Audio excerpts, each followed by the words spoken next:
Saludos. Esta es la segunda sección sobre las entrevistas sobre educación a distancia y en este momento nos acompaña la doctora Clary Ramos Flores de la Universidad de Calle y directora de educación a distancia. Bienvenida.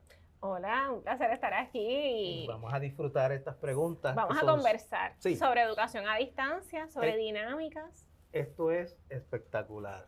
Sí. El tema es bien interesante. Ujú. Sabemos que un curso presencial, Ajá. cuando a veces como docentes tratamos de llevarlo a educación a distancia y la dinámica es completamente diferente. Completamente distinto. ¿Y cuáles son las dinámicas más efectivas para fomentar la participación de un curso a distancia? Pues mira, yo creo que de entrada, lo primero que debemos hacer es conocer a la audiencia. Obviamente ya en los cursos a distancia hay un contenido creado, hay unos módulos creados, en la parte académica todo lo que es el contenido didáctico ya está creado, materiales instruccionales también, porque sabemos que la educación a distancia es altamente planificada, así que básicamente ya se sabe lo que va a pasar desde el minuto cero, desde el cero hasta el 45, hasta el momento 45. En términos de las horas contacto.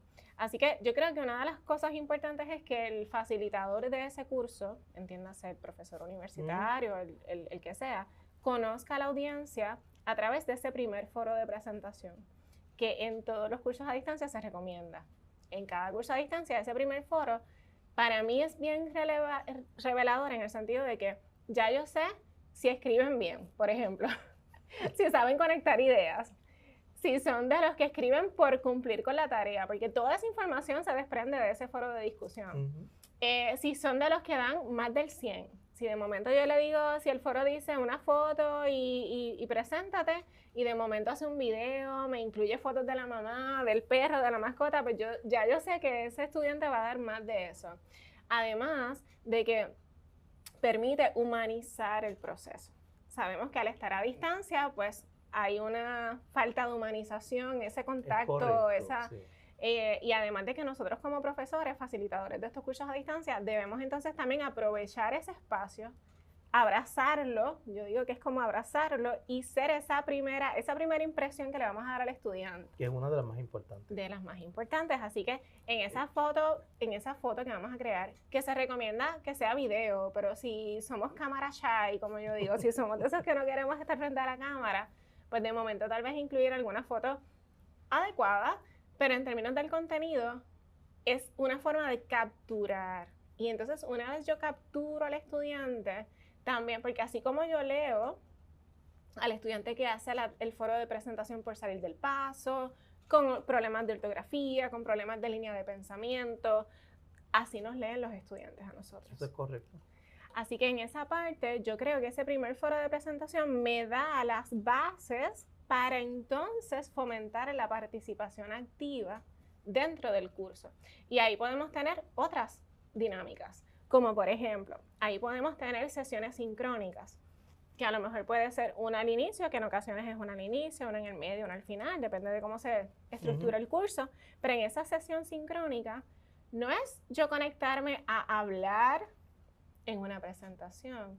Yo puedo utilizar herramientas como por ejemplo un Padlet, que son herramientas, pizarras de colaboración y fomentar la colaboración.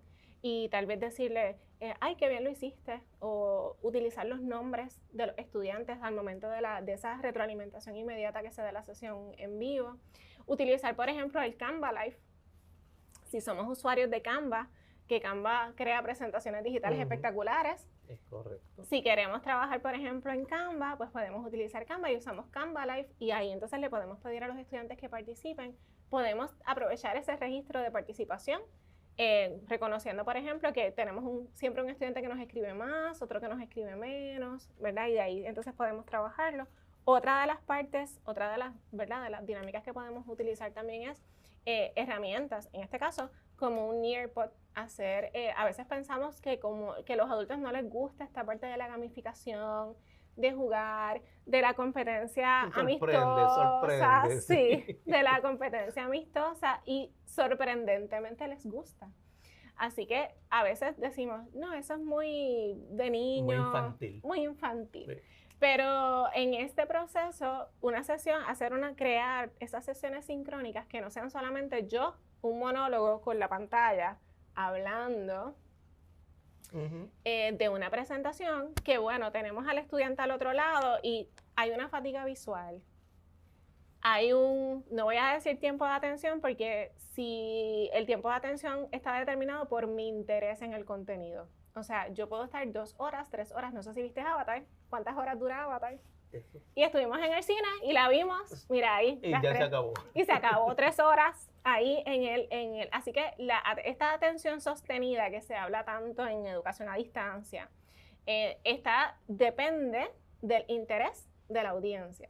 Y eso lo vemos en diferentes espacios. Traigo el ejemplo de la película para hacerlo de forma concreta. Pero en el caso de nosotros como educadores, tenemos que ver cómo yo quiero presentar esa información que despierte el interés. Y ahí es donde tú usas las herramientas interactivas, ¿verdad? Exacto. Y atractivas, porque el curso, si el estudiante se siente solo o abandonado, pues así mismo va a ser con el curso. Exactamente, exacto. Y ahí aprovechamos al estudiante, porque ahí, por ejemplo, el estudiante de momento que nos pasó, a lo mejor nos ha pasado a los que hemos dado clases a distancia, a veces uno se puede sentir que uno está solo hablándole a la pantalla. Así que el integrar estas herramientas permite que no te sientas solo, porque es un ganar-ganar para el estudiante y para mí también. Yo pienso que en el contexto de la educación a distancia, yo hablo, por ejemplo, de que en una sesión sincrónica yo puedo hacerla la más dinámica, la más interesante. De momento, voy a hablar de mis cursos. Yo doy, por ejemplo, el curso de evaluación del aprendizaje, tecnología educativa. De momento yo estoy ahí envuelta, activé el Canva Live, veo participación, pero de momento veo a ese estudiante que no está conectado, que no me participa.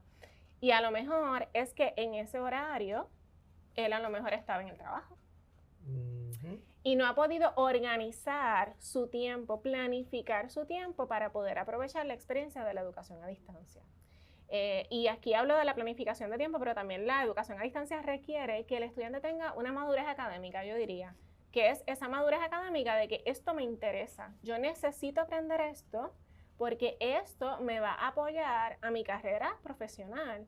Obviamente también hay que ver el contenido instruccional que uno le imparte, porque si de momento damos hoy un contenido instruccional que ChatGPT lo puede contestar. Sí, o que es súper aburrido, pues. Exacto, exacto. Pero ahí, por ejemplo, el estudiante básicamente tiene que tener esta madurez académica para decir, ok, yo me organizo, yo reconozco que esto depende de mí. Claro que a nivel universitario, pues sabemos que es responsabilidad del estudiante, pero desde la perspectiva de la educación a distancia es mayor.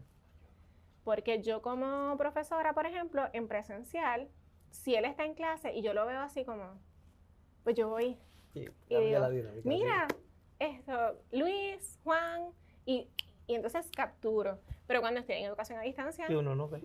Cámaras apagadas, micrófonos apagados, porque a veces pedimos a los estudiantes, y esto es otra situación, pedimos a los estudiantes que enciendan todas sus cámaras porque queremos verlos, pero la banda del internet no apoya. No apoya. Y entonces de momento se empieza a caer los estudiantes. Y entonces a veces los que a lo mejor sabemos o que eso puede ocurrir, pues le decimos a todo el mundo con cámara apagada para que no se sobrecargue y todo el mundo pueda fluir.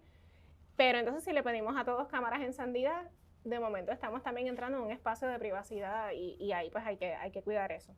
Y en términos de las dinámicas, ¿verdad? Para ir concluyendo la pregunta, que creo que hablamos como de mucho, yo creo que otra de las cosas que debemos considerar es esa integración o crear esa cultura de retroalimentación.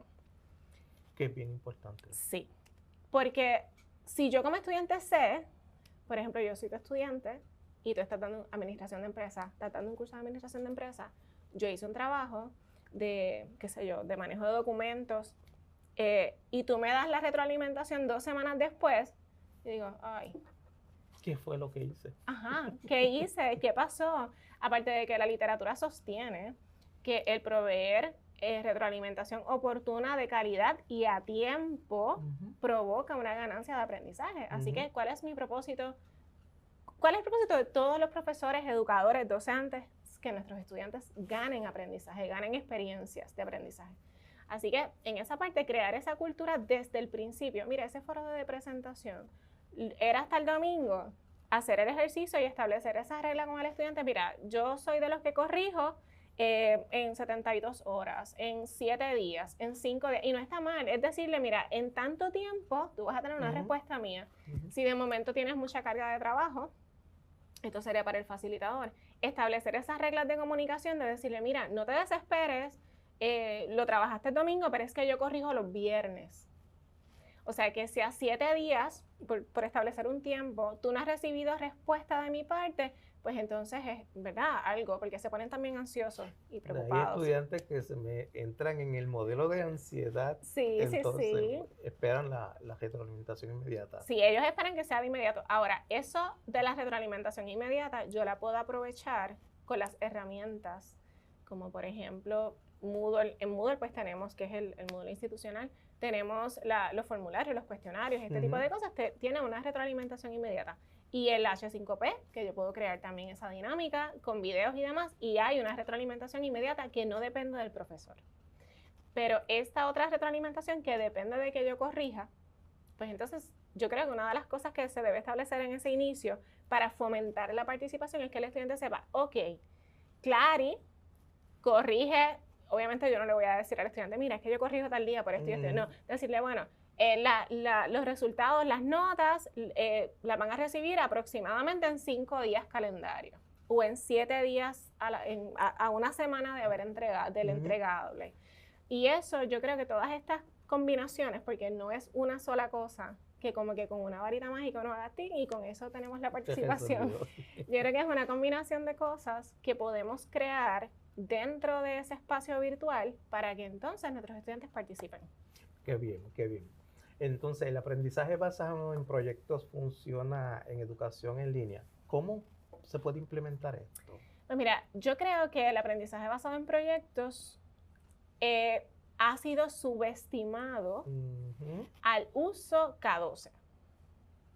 Sabemos que si nos vamos, por ejemplo, al Departamento de Educación, ha tenido el PBL por muchísimo tiempo. Pero a nivel universitario no es algo que suene. De momento incluso le podemos preguntar a algún profesor y mira, y has integrado PBL y te dicen, ¿y eso qué es? Y eso básicamente es una metodología donde yo busco que se resuelva algún problema, ¿verdad? Y obviamente hay unos pasos. Yo debo tener un objetivo claro. Yo debo crear el escenario para que, por ejemplo, si se va a hacer en grupo, cada miembro del grupo sepa cuál es su participación dentro de ese grupo. Eso me corresponde a mí como profesor, trabajarlo. Y básicamente lo que queremos en el PBL es, yo, desde mi perspectiva, sería bien útil, y aquí yo creo, yo no sé si fue Dewey que hablaba y decía, dales a los estudiantes, estoy parafraseando, dales a los estudiantes algo para hacer, no para aprender. Era una cita así como... Creo que fue John Dewey. Y entonces, esto aplica totalmente al PBL. O sea, no le estoy enseñando, o sea, no le estoy diciendo, esto es lo que tienes que aprender. Le estoy diciendo, está este problema, cómo desde tu futura práctica, desde lo que tú vas a hacer, porque yo siempre hablo de la generación de relevo. Nosotros hoy estamos aquí, estamos trabajando, pero ese estudiante que tienes al frente es el que te va a relevar, Eso es así. el que te va a dar la sociedad que tú vas a necesitar cuando envejezcas, ese enfermero que te va a atender en el hospital. Aquí, por ejemplo, en Humacao, que tienen el departamento de enfermería, el departamento de biología marina, que es otro de los que tienen de biología. Esa persona, ese profesional... Que estamos formando, es el que nos va a atender a nosotros. Exacto.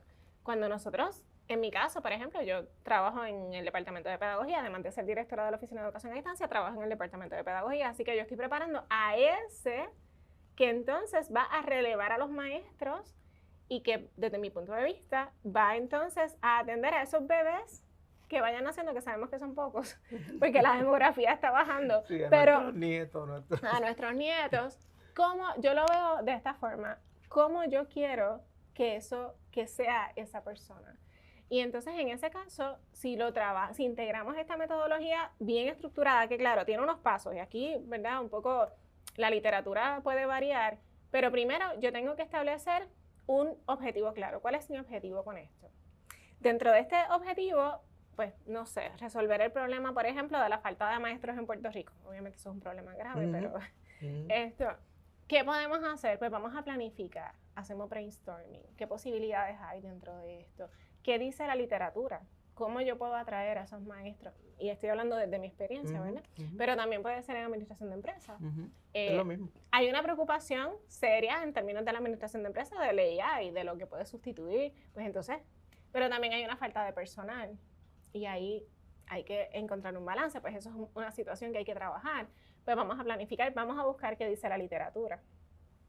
Y en ese caso se investiga, se desarrolla. El profesor no le da la información, el estudiante la investiga.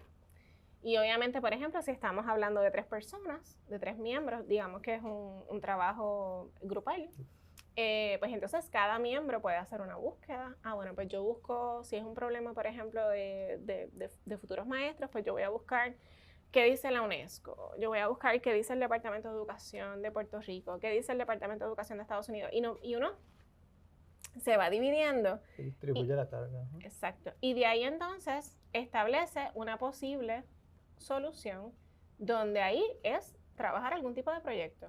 Ahí, por ejemplo, nosotros se puede fomentar que se lleve a cabo el proyecto, depende del alcance. Y de ahí, yo creo que algo también que se debe considerar es que esa rúbrica y esas instrucciones paso a paso en el contexto de la educación a distancia, yo creo que facilita, por ejemplo, que yo le diga al estudiante, ok, para la semana 2 vas a trabajar la identificación del problema. Estamos casi método científico. Me vas a traer ese problema. Compartimos, conversamos. Mira qué chévere. Es que eso, ¿realmente tú crees que eso es un problema? ¿Realmente tú crees que es un problema que Bad Bunny se haya puesto falda en una, ¿verdad? No sé, me estoy... y entonces de ahí, pues ok, ya tenemos el problema. Para la semana que viene van a traer 3 investigaciones.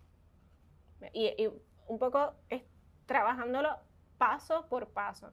No es decirle al estudiante, vas a hacer un PBL, esto es todo lo que tienes que hacer, trabájalo tú solo. No funciona así. No funciona. Hay que llevarlo paso a paso. Y una de las cosas que yo creo que más importantes en la educación a distancia, a diferencia de la educación presencial, es proveerles pasos concretos. Claros, específicos. Exacto. Instrucciones claras. Que yo sepa, ok, esto es lo primero que yo tengo que hacer, esto es lo segundo que yo tengo que hacer. Y yo tenga la posibilidad de ir a Moodle, en este caso, al LMS que se esté integrando. Y que entonces yo pueda, como estudiante, yo entonces lo tengo ahí. Y en esa parte, una observación desde la Oficina de Educación a Distancia es que a veces hacemos las instrucciones para el docente. Y tenemos que centrarnos en el estudiante. Sí. No pensamos en que ese estudiante no tiene el conocimiento que yo tengo. Obviamente, ya uno tiene un peritaje, uno tiene una experiencia de vida, uno tiene una experiencia profesional, y la generación que va llegando no tiene la misma experiencia. Y hay que partir, yo digo que hay que partir de cero. De cero. Y, por ejemplo, un PBL, yo pudiera, por ejemplo, trabajar algún video de apoyo instruccional donde explico la metodología en concreto. Y mira, y este puede ser el resultado que va. Y si tengo, por ejemplo, incluso la posibilidad de presentar un proyecto modelo, yo creo mucho en los modelos. Y le digo, mira, esto es lo que yo quiero, justo esto. Este es el entregable que yo quiero que ustedes tengan, que ustedes me envíen a través de Moodle. Y el estudiante tiene ese modelo y dice, ok, pues hacia allá yo voy. Y entonces tengo el propósito, tengo la intencionalidad de hacia dónde yo voy. Yo entiendo, como dije al principio, en términos del PBL, ha sido subestimado, en términos porque se ha dejado como más para K12. Pero yo creo que a nivel universitario incluso guarda mayor relevancia. Te voy a compartir la experiencia, porque mi curso fue evaluado por QM, lo validó. Y un evaluador me dijo, ese es el fuerte tuyo, el proyecto. Espectacular. El proyecto yo lo divido en 7 actividades durante el trimestre porque yo al principio se lo daba solito explicado. Ajá. ¿Y Que cuál lo era el dejaban- resultado? ¿Lo dejaban al final? Sí, como buen puertorriqueño, Ah. para el final. Bueno, ¿verdad? estamos también hablando de adolescentes que son Sí, procrastinadores por porque- excelencia. exacto. Así que en Pues su entonces yo cerebro se lo son dividí así. en pedacitos. Ajá. Esta es la actividad, se tienen que reunir como ustedes deseen.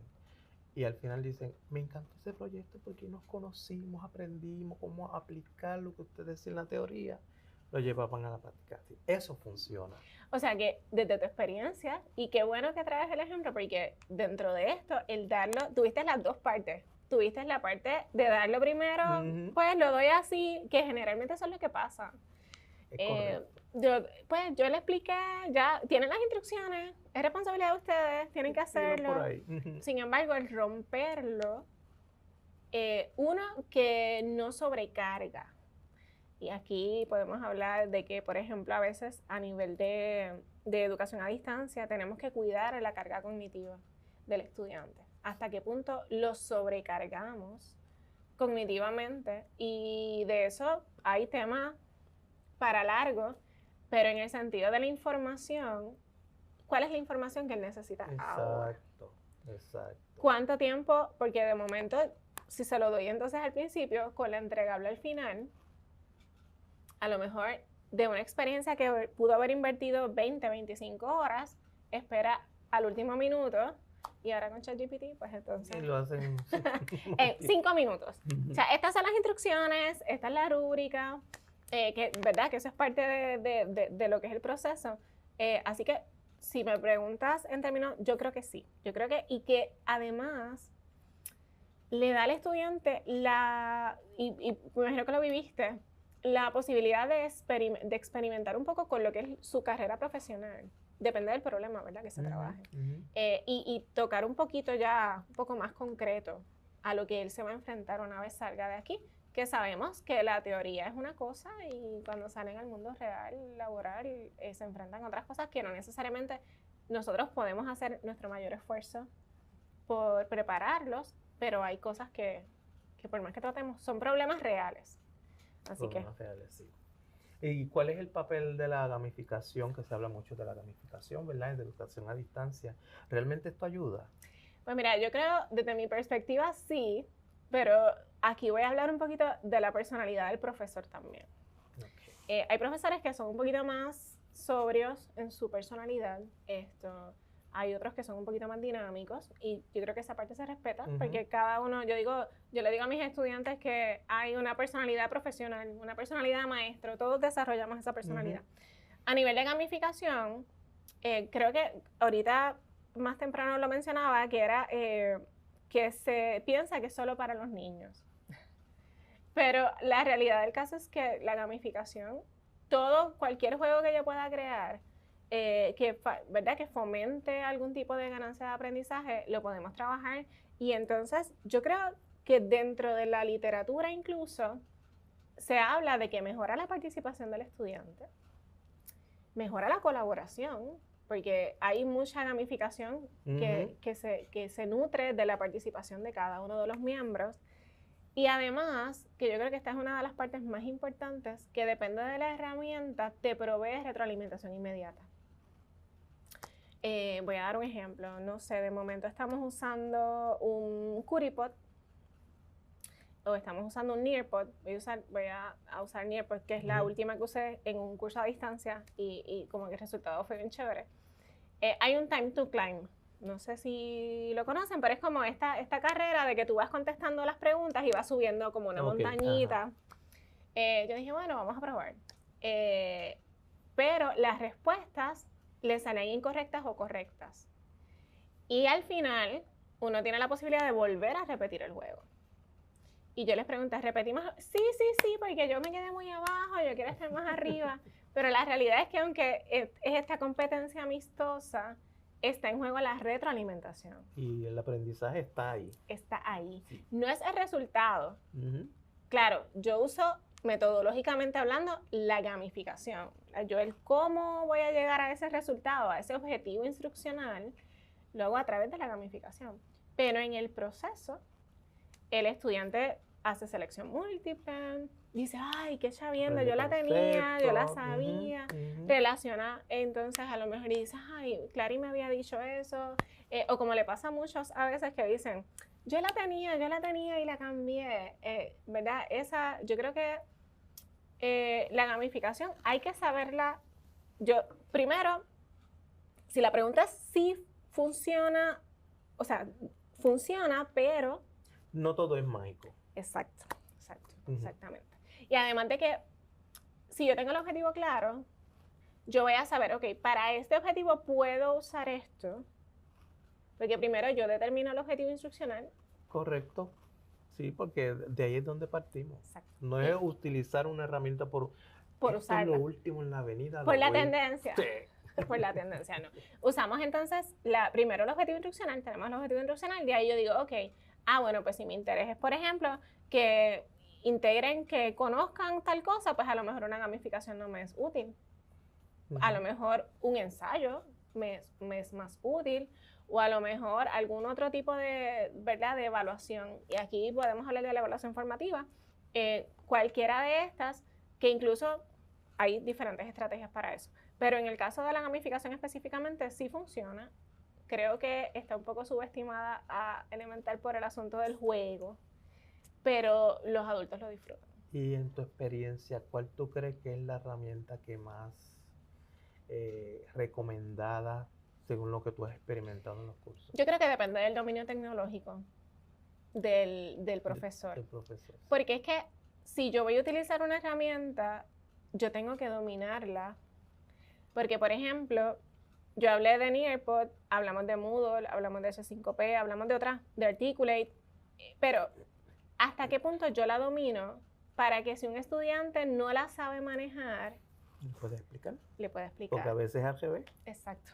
El estudiante termina explicándole al docente. Exactamente. Así que yo creo que no hay una, aquí como dijo ahorita, no hay una que yo diga, con esta hacemos la magia, porque hablaba de la personalidad del profesor, del educador, hablo del dominio tecnológico también, y yo creo que como si mi dominio está en Canva, por ejemplo, pues vamos a maximizar el uso de Canva. A lo mejor yo puedo entonces utilizar, no sé, algún cuestionario de Canva dentro de Canva, que ahora Canva, por ejemplo, tiene los cuestionarios y los polls integrados en sus presentaciones digitales.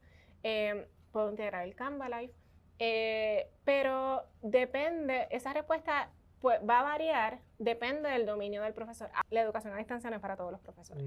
Es correcto. Y en ambos casos, en estudiante y profesor, tiene que haber un dominio tecnológico. O sea, yo no puedo pretender ofrecer un curso a distancia si yo no tengo los parámetros básicos de un manejo básico de X, ¿verdad? De X herramienta. En este caso, UPR utiliza Moodle, el Moodle institucional. Y algo tan sencillo como un email, un email, exactamente. Video, todas esas cosas básicas, si el docente no lo domina, no es para él. No es para él. ¿Verdad? Dentro de la estructura de UPR, por lo menos tenemos las oficinas de educación a distancia, que de alguna forma le apoyamos a ese proceso. Pero yo creo que en esta parte lo importante es reconocer, a mí una de las cosas que me gusta mucho es cuando un profesor me dice esto, mira Clary, yo quisiera hacer como algo así como lo que tú hiciste en tal taller o en tal cosa, ¿cómo yo lo puedo hacer? Y yo, vente para acá, vamos a trabajar con eso. Porque ya hay una apertura a aprender. Una disposición, sí. A aprender cosas nuevas. Exacto. Y ahí, pues yo creo que es cuestión de agarrar esa oportunidad, porque tal vez yo soy un profesor, puedo llevar 20, 25, tal vez a punto de jubilarme, pero digo, antes de irme yo quiero dar un curso a distancia. Pero, ¿cuánto dominio de la tecnología tienes? Es que yo quiero dar un curso a distancia porque estoy desde mi casa. Y aquí podemos hablar largo y tendido de estas nociones, falsas nociones. Y aquí es donde nos damos cuenta que la educación a distancia es como 3 veces o 4 veces más de lo que damos en salón de clase. Sí, más trabajosa. Y en tiempos de dedicación, aunque a nivel de estructura de curso dicen, pero si te dan el curso completo. Sí, sí. Pero tienes que atender virtualmente a tus estudiantes con tus horas de oficina. ¿Y cuando ellos trabajan los estudiantes? Yo digo que son como los vampiros. Sí, de noche. De noche. De noche. Los adolescentes, bueno, el cerebro adolescente funciona mejor de noche. Lo que pasa es que para cuando ya tenemos ciertas edades, esa cosa va, ese tiempo va bajando. Pero la realidad del caso es que ¿verdad? En este particular, un profesor, como dar un curso a distancia, tengo que tener esas nociones de tecnología claras. Y no es que yo tenga todo, que yo sea un duro en todas las tecnologías. Porque mira, a veces vámonos a las partes más minimalistas, ¿verdad? Y no es en aras de menospreciar la gama de toda esta inteligencia artificial que ha salido. Pero de momento pensamos que yo tengo que dominar, que esa es otra tendencia, de pensar que yo como profesora a distancia tengo que dominar todo. No, o sea, tienes que dominar, claro, el dominio principalmente el LMS, o sea, el Moodle en este caso. Sí. Pero el insertar otras herramientas, bueno, pues a lo mejor eres mejor trabajando con H5P, con Articulate, con otras herramientas, pero en este caso, ¿verdad? En particular, yo creo que esa parte es lo que, en términos de la herramienta, que era la pregunta, que como que no, en términos de la herramienta, no creo que haya una sola. Creo que hay varias. Y de momento pienso, Articulate 360 a mí me gusta mucho, pero es para el montaje y el diseño de los cursos, por la experiencia que da. Pero esa es más en términos de diseño instruccional.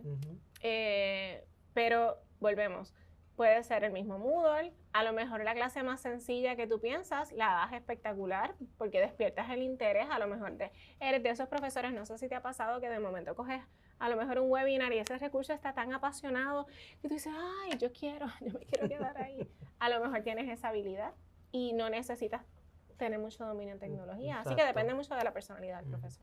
Y como comenzamos al principio, que un curso presencial, ¿verdad? No es lo mismo que un curso a distancia. ¿Cómo se puede entonces adaptar esas estrategias en un curso virtual? Yo creo que lo primero es cambiar el chip. ¿Qué es lo que tú haces? Seguimos en el chip. Vamos a cambiar el chip. Vamos a decir, porque algo que quiero destacar es que educación a distancia no es pandemia. No es lo que pasó en pandemia. En pandemia dimos una enseñanza remota de emergencia, punto. Se atendió una problemática global. Dimos lo mejor que pudimos durante la pandemia. Los profesores de emergencia se insertaron en Moodle, en Teams, en Google Meet, en todas estas herramientas de emergencia, porque fue de emergencia. Pero eso no es educación a distancia.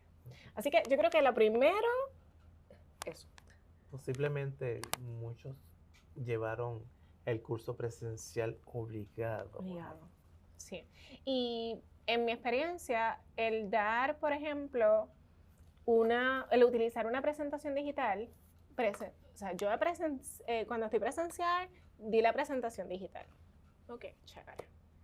En un curso a distancia, vengo y subo la presentación y ya. No, eso no es. No podemos pensar que es así de fácil. Y ya resolví. Yo tengo el Moodle hecho de mi curso de 45 horas presencial, porque ya yo lo di, y yo creo que yo le hago un copy, lo subo a mi curso a distancia y ya yo lo diseñé, ya está montado, eso está listo, pues si están hasta los exámenes y está todo, y está el Respondus programado y tengo todo programado, ¿qué más da?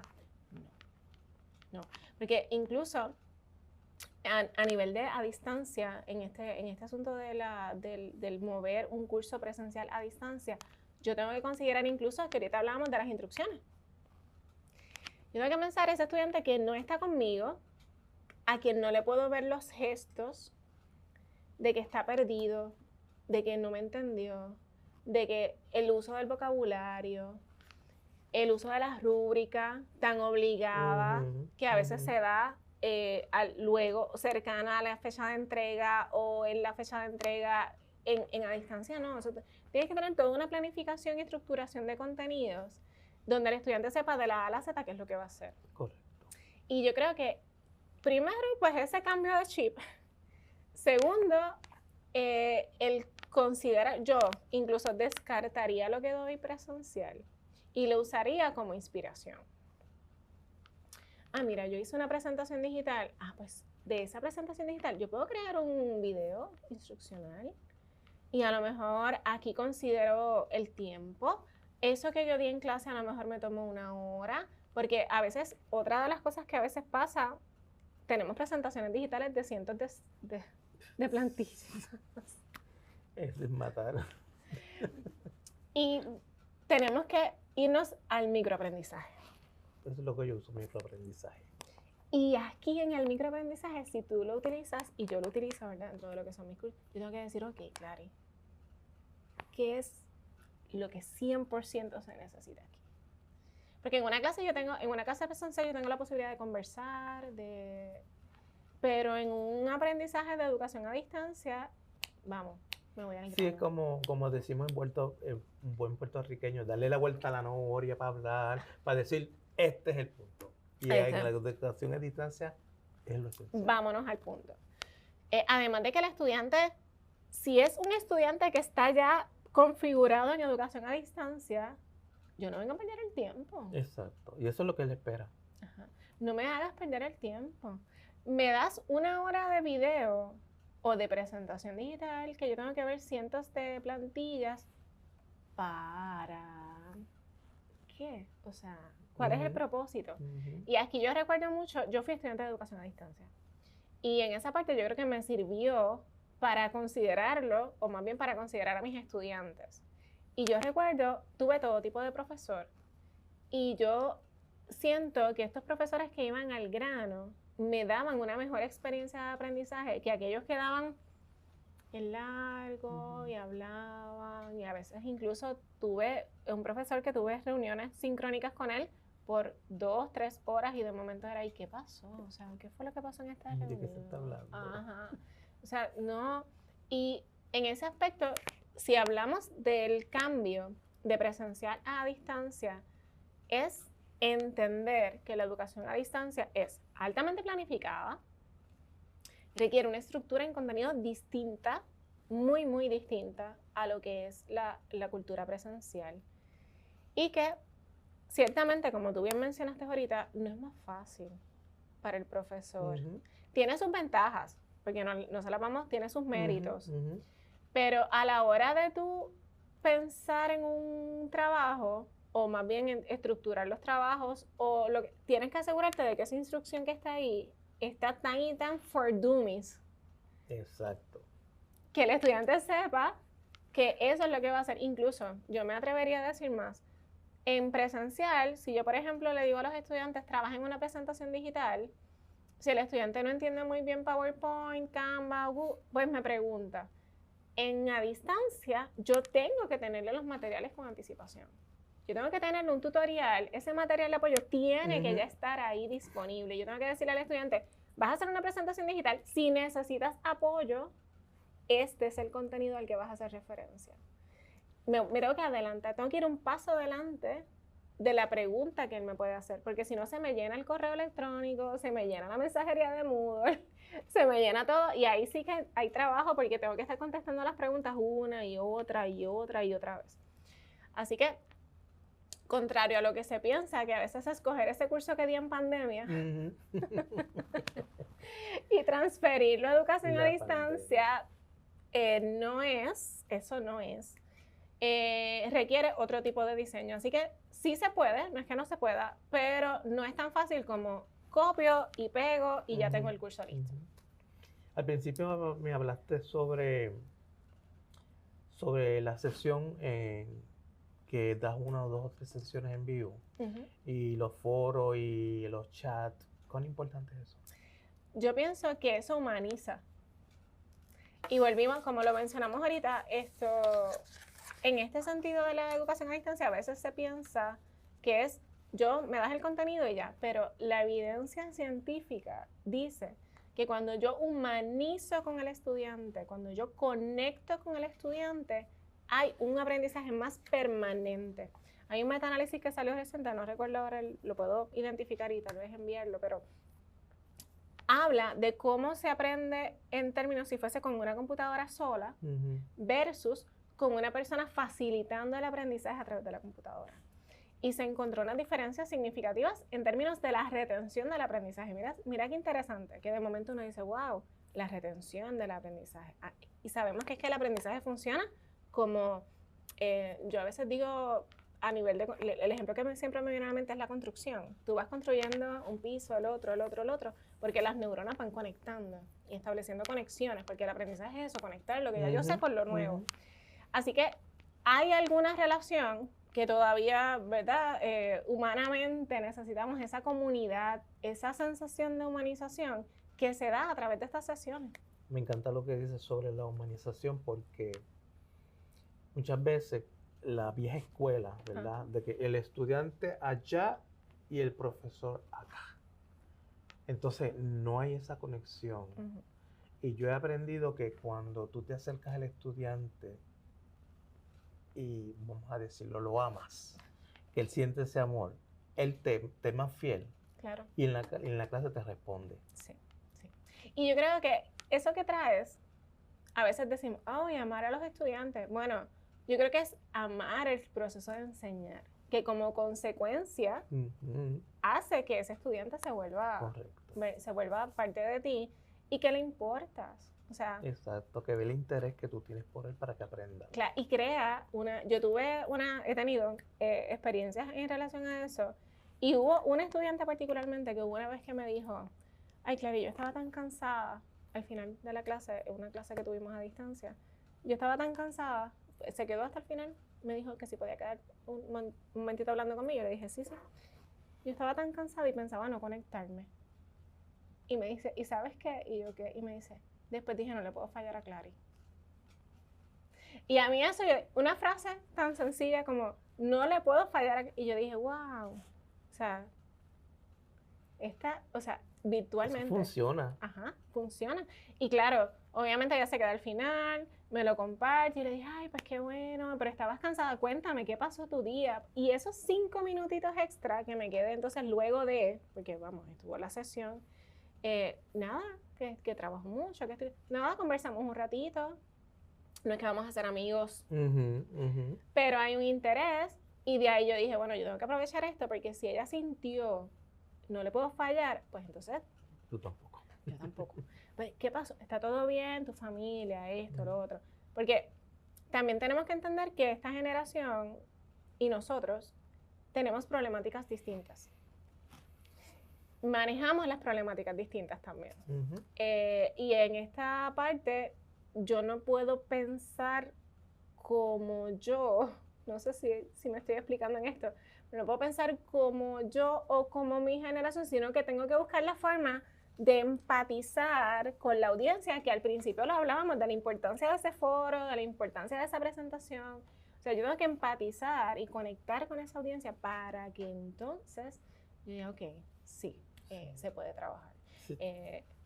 De hecho, mi tesis fue en cómo las generaciones aprenden. Y nosotros tenemos que pensar en la generación que enseñamos, no nosotros. Exacto. Sí, sí. Yo no me puedo enfocar en mí. Él aprende de esa manera y tú tienes que ir allí. Claro. No es que él venga acá. Claro. ¿Qué? Y esa parte de los intereses resulta pertinente porque ahí yo puedo aprovechar en una sesión sincrónica y vuelvo y digo lo de la película. Yo veo películas y puedo estar horas, series en Netflix, el maratón de series. ¿Por qué lo veo tantas horas? Porque me interesa. Pues yo tengo que lograr eso en mi curso a distancia. Eso justo, yo tengo que hacer que ese estudiante quiera quedarse en el maratón de mi curso para lograr engancharlo de esa forma para que entonces se quede. Sí, muchos estudiantes me decían, me encantó el proyecto que dio y quisiera que dé más.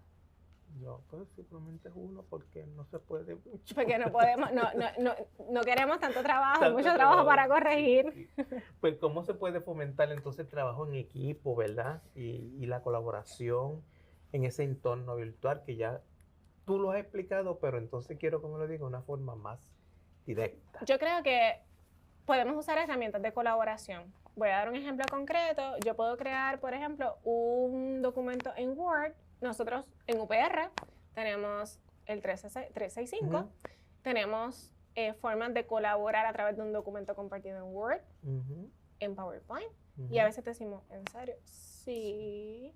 O sea, eso es una forma de colaboración. Y además de que los estudiantes pueden trabajar en conjunto, se pueden establecer el track change. Y aquí, ¿verdad? Ya yéndonos un poco más concreto.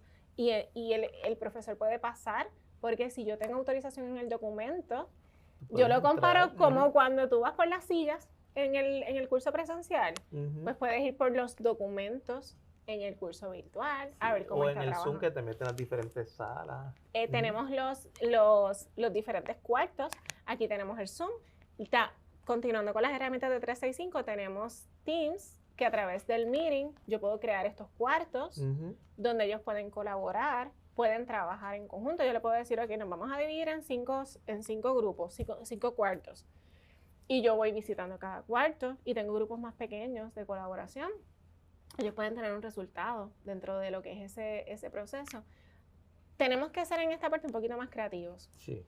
Porque si queremos trabajar, y además de que Moodle, por ejemplo, que esta es una parte que requiere dominio, yo en Moodle puedo crear grupos. Y entonces ahí, por ejemplo, yo puedo crear un grupo de trabajo y ahí el estudiante se puede trabajar esa colaboración. Vamos a ser realistas. No todo el mundo está listo para trabajar en grupo. Siempre hay alguno que no quiere. Siempre es el problema eterno. Que no sabe, hay un estudiante que se sobrecarga, pero en ese sentido yo creo que establecer las funciones de cada uno, y ahí yo creo que funcionan lo que son los planners, que son estos documentos donde dice checklist, ok, y a lo mejor hasta en un note que se puede hacer en el iPad, compartido, lo que sea, pero que cada uno pueda entonces ir marcando, hicimos esto, que también dentro del 365 lo tenemos el planner, que se puede trabajar en conjunto, pero el establecer, por ejemplo, va a ser, yo en este espacio, en este grupo, tú vas a ser el timekeeper, tú te vas a encargar de que los tiempos estén corriendo, tú te vas a encargar de trabajar la redacción, tú te vas a encargar de trabajar la edición, tal vez establecer esas funciones y esos papeles ya de predeterminados. Fíjate, Clary, en esa área cuando yo siempre establezco grupos al principio, los proyectos en Moodle y ellos los ven en los grupos que pertenecen con sus teléfonos, sus emails, y le explico la importancia, porque es una de las destrezas que tienen que aprender. Y cuando usted vaya a trabajar, usted no va a trabajar solo. Sí. Tiene que trabajar en equipo y tiene que hacerlo bien. Así que yo me voy a encargar de que usted entienda la importancia, aunque no le guste, hay que aprenderlo. Claro. Entonces ahí pues ellos ven la dinámica y entonces como que hay que aprender. Yo creo que si le damos la información desde el principio, es la experiencia también. Sí. Se reconoce la experiencia de nosotros, pero también la experiencia reflexiva. Sí, porque ellos han tenido malas experiencias. Dicen, profesor, que yo tuve un grupo y tuve una mala experiencia y no me gusta, yo quiero hacerlo solo. No, pero eso fue una mala experiencia. Vamos a trabajar. A trabajar, a ver si cambia la experiencia. Claro, claro. Sí. Pero fíjate, quiero recoger algo que dijiste, y es que eso yo lo digo por la experiencia, pero destaco que a veces como docentes, esa pausa para reflexionar en mi experiencia se nos hace difícil. Y esa pausa para reflexionar en qué funcionó, qué no funcionó, cómo puedo mejorar, es tan importante, o a veces hasta más importante que dominar el contenido instruccional. Yo necesito hacer esa pausa y decir, ok, todos mis estudiantes sacaron malas calificaciones en este examen. ¿Qué pasó? El contenido instruccional no fue alineado a las premisas que yo incluí en el examen. Yo trabajé en un nivel de aplicación el contenido instruccional y el examen lo trabajé en un nivel de creación, para irme por la línea de Bloom. No se alinea. Hay un desfase. Pero eso yo lo necesito, porque eso me da lo que tú acabas de compartir. Me dice, ay, es que yo no le había, fíjate, yo no le expliqué a los estudiantes como, pues ahora para el próximo curso lo voy a hair de esta forma. Y entonces voy en constante evolución, porque yo creo que la tarea de ser docente no es estática. No, y ese es muchos errores que cometemos. Se aprende. Nos estancamos ya, yo no voy a aprender. No voy a aprender más. Es que ya yo estoy. compañero, lo respeto mucho su dominio, pero desde mi perspectiva, y aquí hablo desde el punto de vista de preparación de maestros, una de las cosas que yo le digo a mis estudiantes es que nunca se muera la curiosidad y el interés por aprender. Porque es que toda la vida tú vas a ser estudiante. Una evolución, un aprendizaje constante, esto no es estático. Claro, sí. ¿Y cuál es la mejor manera de evaluar el aprendizaje en esto? ¿Qué herramientas? Porque mira que a veces nos rompe la cabeza. Sí, bueno, vamos a hablar primero del curso, porque yo creo que hay formas de evaluar, hay que evaluar algunas cosas. Primero, para yo evaluar acertadamente un curso, porque la dinámica de un curso presencial y a distancia es como diferente. Sí, son completamente diferentes. Y a lo mejor yo integré, como diseñadora instruccional, yo integré un infográfico para X cosa, pero de momento como que veo que ese infográfico no fue efectivo. O a lo mejor en términos de accesibilidad, pues de momento tuve un estudiante que era sordo y de momento pues se escapó algún video sin texto. Esos detalles, yo creo que en curso a distancia nos tenemos que dejar llevar por las agencias acreditadoras. En este caso, Middle State, Quality Matters, que aquí en Humacao está Quality Matters, y en general, todo lo que dice la literatura en términos de qué debe tener y no tener ese curso a distancia.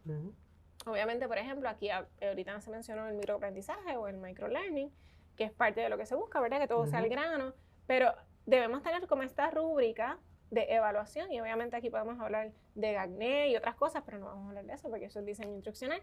Pero básicamente en el curso debemos establecer unos lineamientos de excelencia y calidad.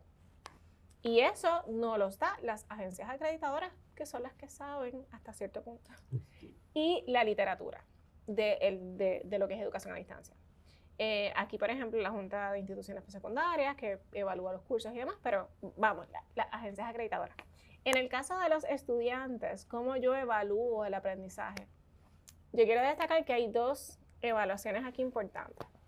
Está la formativa, que es cuando el estudiante está en proceso de aprendizaje y yo le doy la oportunidad de mejora. Ahorita hablábamos del PBL, de momento yo le dije que me identificara 3 investigaciones. Cuando llegó la evaluación, de momento una de las investigaciones como que no se alinea, yo le voy a dar la oportunidad al estudiante de que mejore, de que identifique esa otra investigación que no logró identificar adecuadamente, o lo voy a tomar solo como sumativa. Porque hay una diferencia bien marcada. Desde mi punto de vista, en educación a distancia, y vamos a presencial también, yo tengo que considerar que el aprendizaje es progresivo. Y a lo mejor un estudiante lo agarró de la primera y logró hacer todo de la primera, pero a lo mejor otro se tarda un poquito más. Porque no tienen la misma información, no vienen con la misma, con ese conocimiento previo necesario. Así que, en términos de evaluación, ¿cómo yo evalúo? Bueno, en evaluación formativa y en evaluación sumativa hay diferentes instrumentos. Casi siempre caemos en el examen. Lamentablemente, casi siempre caemos en el examen. Pero podemos integrar estudios de caso. Que ahora con la inteligencia artificial, de momento le puedo decir, mira Copilot, mira ChatGPT, créame un estudio de casos. Esto es lo que estoy trabajando con mis estudiantes, créame un estudio de casos y, ¿verdad? Trabájalo. Podemos trabajar también en términos de lo que son los instrumentos que pueden ser formativos o sumativos, depende de su propósito. Para no caer en el examen, podemos trabajar portafolios digitales. Recientemente leí una investigación que hablaba sobre cómo el portafolio digital apoya el progreso y la ganancia del aprendizaje. El portafolio digital es una herramienta que para mí es bien valiosa porque el estudiante va depositando los trabajos y al final está en el profesor determinar si los entregables, lo que ellos fueron entregando a lo largo del curso, se quedan finales y firmes y es lo que yo voy a evaluar. O si de momento él pudiera, por ejemplo, considerar luego del final decir, oye, yo puedo mejorar este trabajo, puedo mejorar este otro trabajo, y al final le voy a dar esa oportunidad.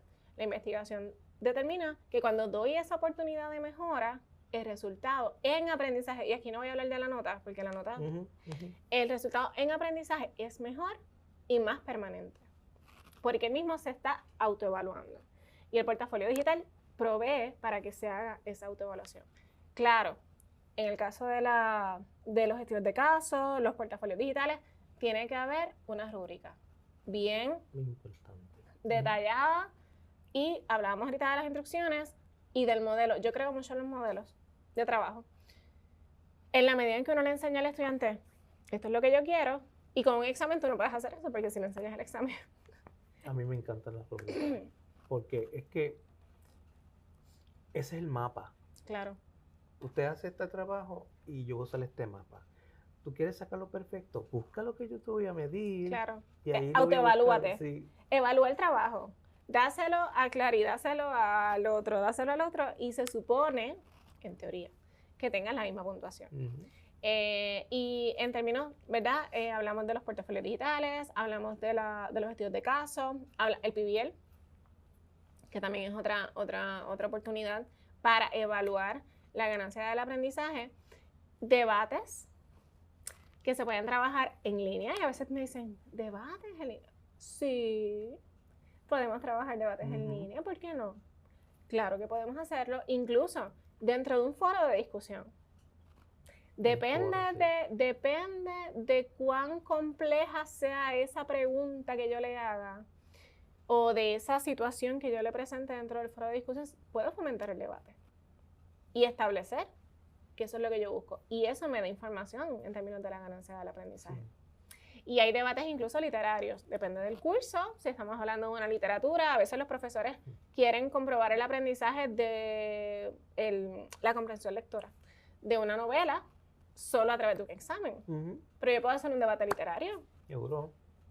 Y ahí ya tengo la información. Interesante, sí. Claro, y entonces ahí yo puedo determinar qué hubiese pasado si el protagonista X hubiese hecho tal cosa, X, Y, y de ahí entonces puede generarse una conversación dentro de lo que es. Y voy a medir argumentación, voy a medir esa capacidad de presentar, porque a mí los debates me gustan mucho. Porque yo creo que los estudiantes tienen que organizar tan y tan bien, porque no estamos hablando del debate... Voy a mencionar el debate político, eso no es lo que estoy... que es la tendencia que a veces uno habla de debate y la gente piensa, pues, política. No. En los debates, el estudiante no es que va a pelear uno con otro. Tienes que poner sus ideas y va, sus pros y sus contras. Claro, sí, claro. Y es una buena oportunidad. Ahorita mencionabas que cuando él sale de aquí, sale para trabajar en comunidad, porque a trabajar en equipo, tú tienes que aprender a manejar tu comunicación oral y escrita. Y estábamos viendo en las noticias recientemente que hay una deficiencia en esto que está subiendo en la lectura y en la escritura, y aunque no es el tema de conversación, pero estos espacios fomentan, y yo tengo el objetivo instruccional de mi materia, pero yo puedo entonces proveerle estos espacios para que entonces lo trabajen. Los ensayos, antes del AI, podía creer que era un buen recurso, aunque sabemos que podía haber la copia, el copy and paste de lo que dice en línea. Pero ahora creo que pueden ser un buen recurso si le pido que integre AI. Le digo, pregúntale al AI tal cosa y tú vas a responder. Y tú vas a debatir con él. Exacto, tú vas a responder a eso. Ahí yo creo que pudiera funcionar, porque también estamos en una época en que no podemos evaluar igual que antes. Tenemos que ya cambiar el diseño. Sí. Porque ahora nos enfrentamos a esta disyuntiva de la inteligencia artificial y no es que vamos a evitarla. Es que tenemos que aprender a vivir con ella. Claro. Sí. Y una preocupación que salta es, ahorita hablábamos de que los adolescentes procrastinan. Los adolescentes van a dejar las cosas para lo último. y a la falta de tiempo, ¿qué nosotros hacíamos si nos vamos a ese momento? Claro, algunos somos un poco más estructurados en los hábitos de estudio, pero cuando uno no tiene hábitos de estudio, tengo que entregar un trabajo, ¿qué hago? Pues entonces, o se lo pido al compañero. Esta problemática de hacer la cosa a última hora y pedírsela a alguien ha estado toda la vida. Lo que pasa es que antes se la pedías al amigo y le cambiabas el nombre. O se la pedías al que había tomado el curso antes, porque ese es otro asunto en educación a distancia. En educación a distancia, y hablando de evaluación, es importante sustituir o cambiar, modificar las evaluaciones. Porque si yo como profesor di este curso este semestre, el próximo semestre yo no lo puedo evaluar igual al estudiante. Porque ese examen, de este semestre le puede pasar, tenemos que ir un paso adelante. Yo tengo que cambiar. Si lo evalúo en examen, pues ahora va, qué sé yo, en debate. Pues ahora va en estudio de caso. Pues ahora va en portafolio digital. Pues ahora va a cambiar en cuestionario. En algo, ¿verdad?, que puede resultar interesante con la inteligencia artificial, que es algo que se puede integrar ahora, es generación de prompts. Yo le puedo pedir al estudiante, para yo evaluar cuánto dominio él tiene, yo le puedo pedir al estudiante, crea un prompt, por ejemplo, para ChatGPT, para Copilot. Y entonces el estudiante te crea, él claro, lo va a insertar, va a haber una respuesta, pero el estudiante tiene que organizar. Tiene que organizar, sí, porque no es mágico. No, eso no te da la respuesta por arte de magia. Y vamos a probarlo. Y en realidad, ¿te funcionó? ¿No te funcionó? Porque yo no le estoy diciendo, dame la respuesta que te dio, no. Tú vas a crear el prompt.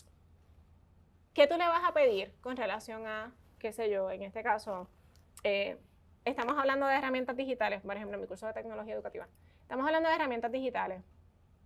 ¿Cómo tú le pedirías a ChatGPT o a Copilot una lista de herramientas digitales más efectivas para educación? Exacto. Y cuando vea, se te quedó algo. Y uso una pizarra de colaboración, porque yo lo he trabajado. En este caso, yo lo he hecho con imágenes. Yo le digo, vas a utilizar una imagen, vas a escoger un concepto, en este caso es con los estudiantes, relacionado a tu disciplina, a la materia de estudio. Pues los especialistas en español, los que están haciendo especialidad en español, en ciencia, en matemática, escogen un concepto de su disciplina, van entonces y determinan, van a Copilot, que en este caso la que estoy integrando es Copilot, porque tenemos el 365 universitario, y ellos crean el prompt, y la idea es que genere una imagen, y ellos la suben a la pizarra de colaboración. Eso es una forma de evaluar, y de coevaluar, porque los compañeros ahí pueden determinar, oye, pero eso como que no fue muy efectivo, mira la porquería que te salió. Y ellos son sin filtro. Mira lo que te salió ahí. Porque entonces luego ellos tienen la posibilidad de comentar a los compañeros.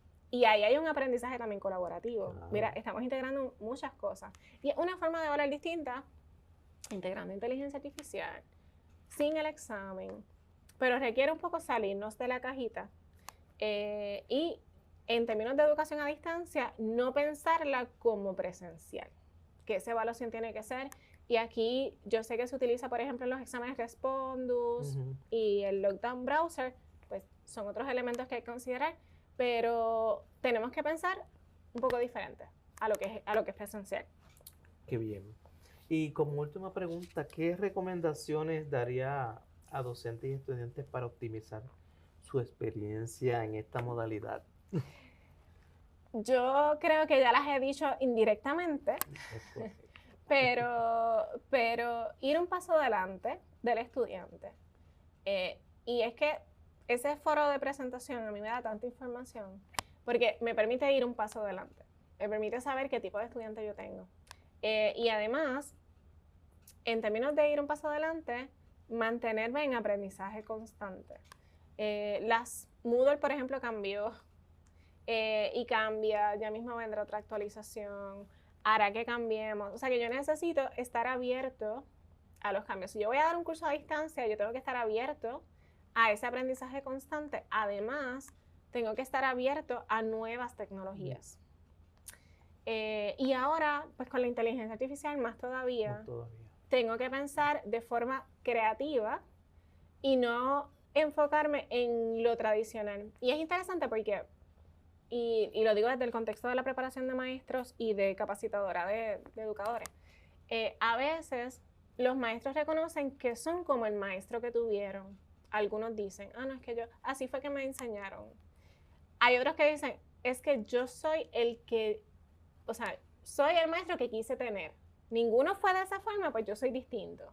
Y yo creo que esa pudiera ser incluso una mentalidad en el contexto, si has sido estudiante de educación a distancia, que por lo menos en mi caso fue.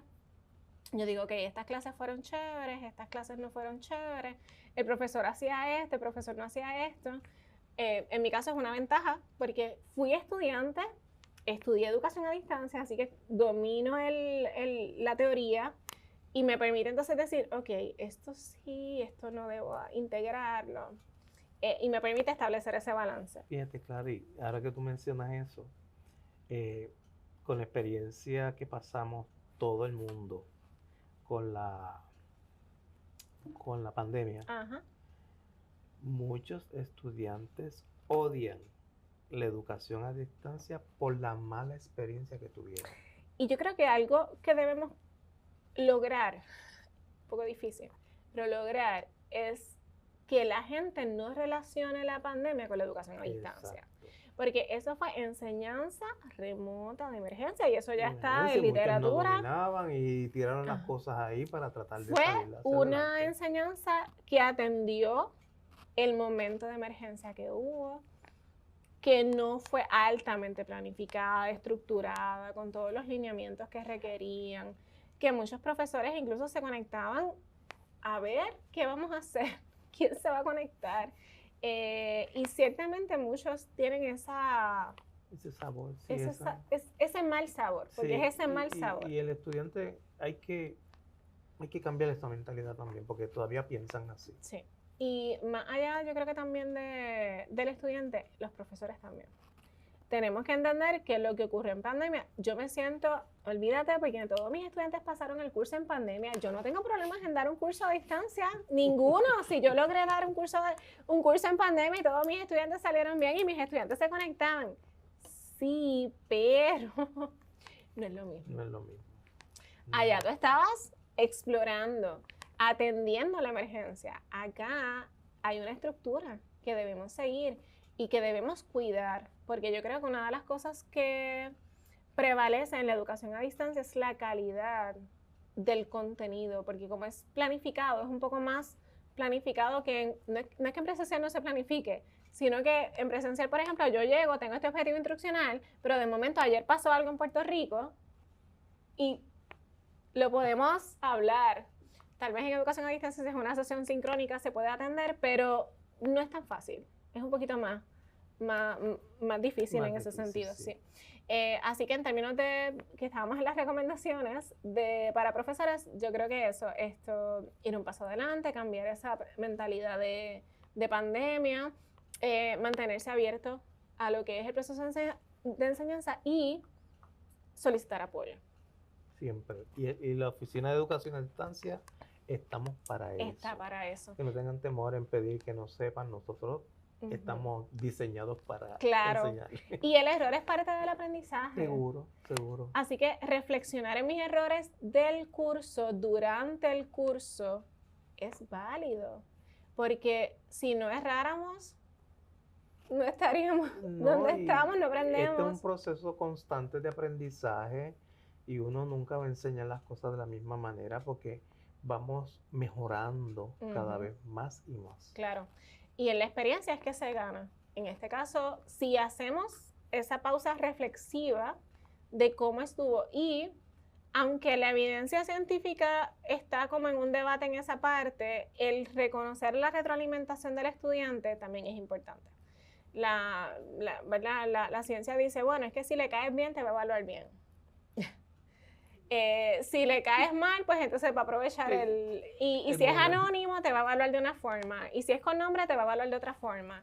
Y como que hay un cierto debate en esa parte, pero desde mi perspectiva, no es recibir esa retroalimentación del estudiante de forma crítica. No es, ay, soy el mejor, ya, no tengo que resolver nada. No, vamos a leerlo. De forma reflexiva, sí, porque eso nos ayuda a nosotros como docentes. Claro, y ayuda al que viene detrás. Porque una de las cosas que, por ejemplo, yo le digo a los estudiantes es que esa retroalimentación que ellos hacen no es para ellos, es para el que viene detrás. Para yo mejorar el curso en beneficio de ese que viene detrás. Correcto. Para que entonces cuando él llegue ya pueda tener una mejor experiencia de aprendizaje. Contrario. Sí, porque la experiencia del estudiante, que nosotros lo conozcamos, es indispensable para el curso, para como tú dices, el que viene detrás se va a aprovechar de eso. Sí, sí. Y la experiencia de aprendizaje es más rica, porque entonces el estudiante ya uno dice, ok, pues esto no me funcionó, a lo mejor yo el PBL lo di de esta forma, los estudiantes me dijeron, fíjate, pero si hubieses dado un tiempito más, o si lo hubieses hecho así, y tú dices, no, pero es que el tiempo fue suficiente.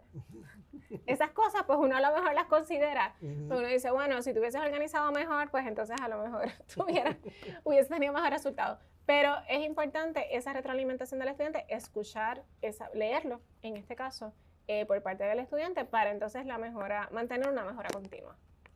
Ok, pues hemos concluido con esta interesantísima entrevista. He aprendido mucho escuchando a Clary aquí. Qué bueno. Todas las herramientas que usa y cómo es que se debate dentro de los cursos a distancia. Sí. Gracias por su atención.